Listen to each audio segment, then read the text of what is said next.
Lumapag na nga sa Pinas ang pinakabagong Honda ADV 160. Susubukan natin ang seat height check dito. Halos same siya ng 160 guys, flat foot pa rin tayo, di pa rin tayo tingkayad. May kasamang walk around What is up review. guys, ito pala ang bagong ADV 160 na quartz. At ang test ride sa bagong Honda ADV 160 Road Sync.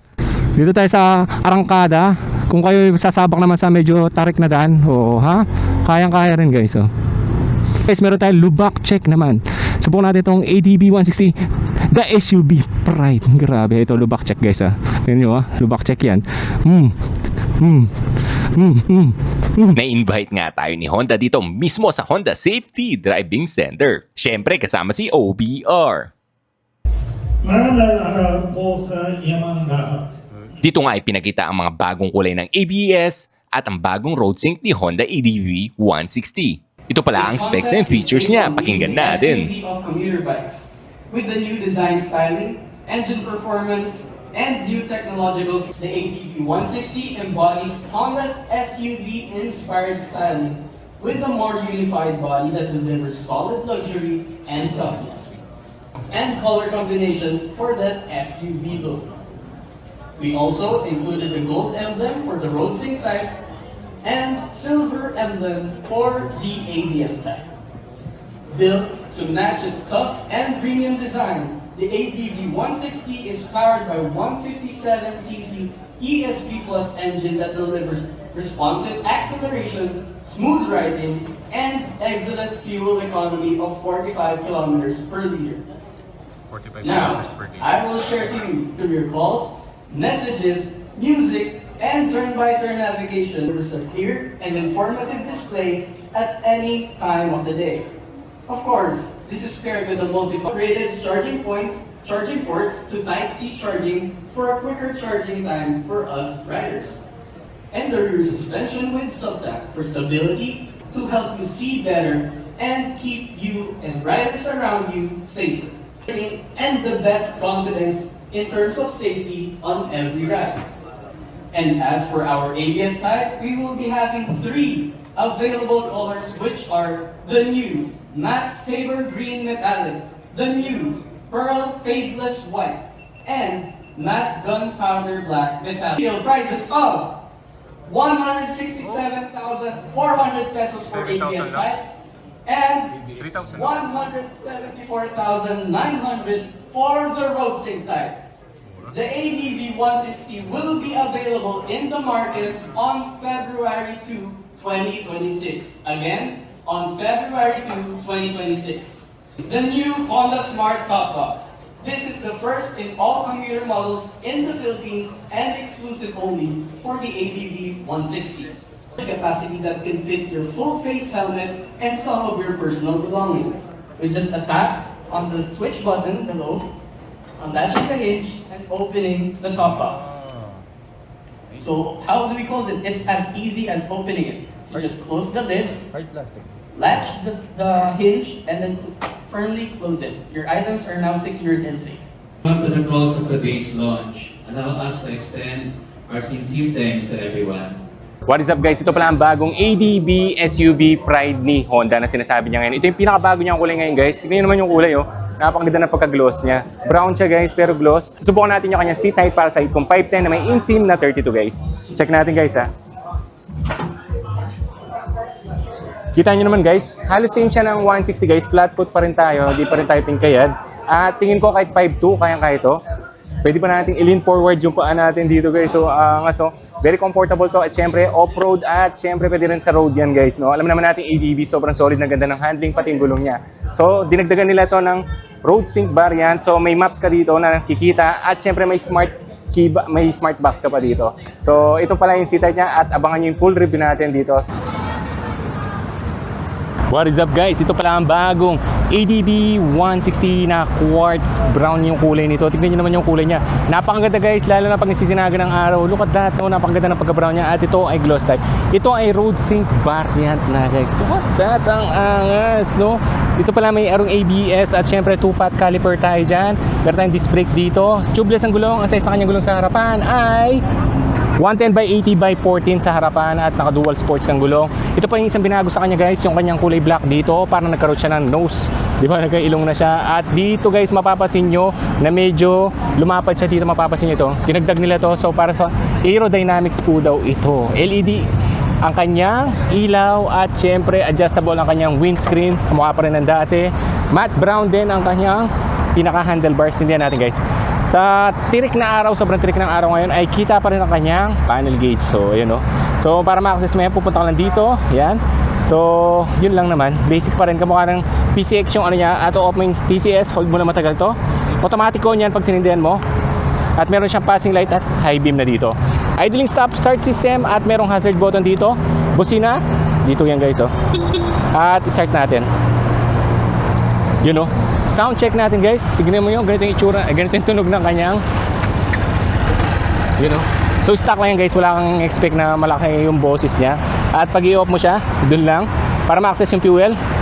Yung spring pero medyo mabagal, pero may lagay na rin dito guys. At dito meron tayong seat. Napakalawak no. Napakalawak na kanyang under seat. So tingin ko kasya yung full face na helmet dito. May grab bar din tayo dito. Yung upuan, grabe rin. Napakaganda ng ginawa nila dito guys oh. Yung upuan nyo.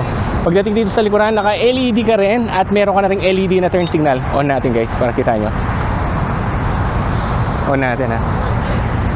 Yun oh. Diba? Ayan. So naka-showa ka ng suspension sa likuran. At meron ka dito matte brown.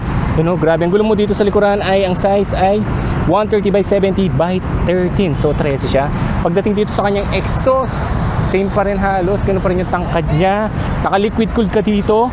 At syempre, seating mo dito, very comfortable guys. At abangan nyo yung ano natin dito, installment review naman natin pag napumasyal na tayo sa kasa. So ito yung ating walk around review dito sa Honda ADV 160. Let's go. Ang gamit natin ngayon ay ang pinakabagong Road Sync variant ngayon. At look at that, napaka-poky guys ng kulay niya. Napakaganda ng pagka-brown na gloss type. At syempre meron siyang idling stop start system. Meron pa ring hazard dyan. Meron tayong menu dito, traction control, busina check, ayun o, turn signal left, right. At napaka ano rin o, flat foot tayo dito guys para sa kung 510, hindi tayo tiptoe. Ayan o, kitang naman natin guys o, flat foot lang tayo. Lapat ang ating dalawang paa. At kahit 5'2 siguro sir, kayang-kaya to. 5'3 kayang-kaya rin yan guys no. Oh, ganda. Ganda gamitin. Wait lang natin yung ating instructor guys. At tayo mag-i-start na. May susundan tayo dito. Ayan, ready na. Yun. Sundan ko na si ano, boss. Yun o.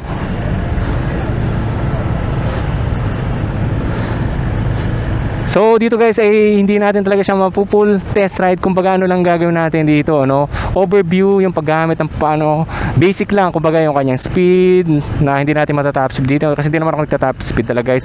Braking system, check rin natin, lubak check. Tignan mo naman guys oh, ang gaan, ang sarap i-banking, grabe, basta ADV guys oh. Yung power oh, nakita nyo, may binibigay siya guys. Gravity, cornering oh, grabe si boss. Sarap guys, sarap manakbo oh. Nandun yung power na binibigay niya. Ayan, aangas nito. Dito tayo sa arangkada. Kung kayo sasabak naman sa medyo tarik na daan, oh ha, kayang-kaya rin guys oh.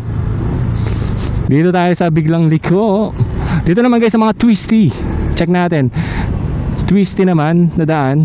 Ayan, kita nyo naman. Nandun pa rin yung ano niya, comfort sa pagdadrive. At syempre yung handling mo napakaganda kasi alam natin ADV is the best guys. Sobrang solid.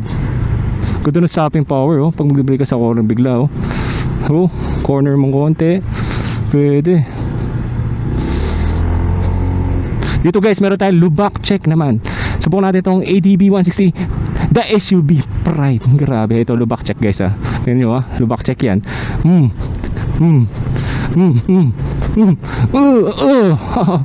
Binibasic lang ah. Isa pa.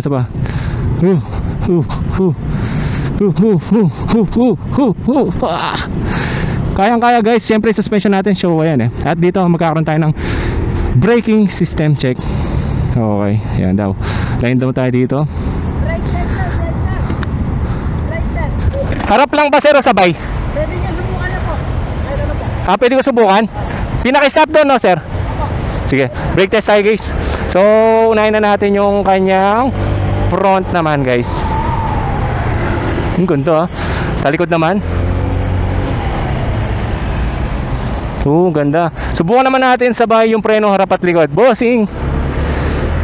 Harap at likod. Dito medyo skiddy. Ang ganda ng stopping power, guys. Ganda ng stopping power. Sobrang solid na.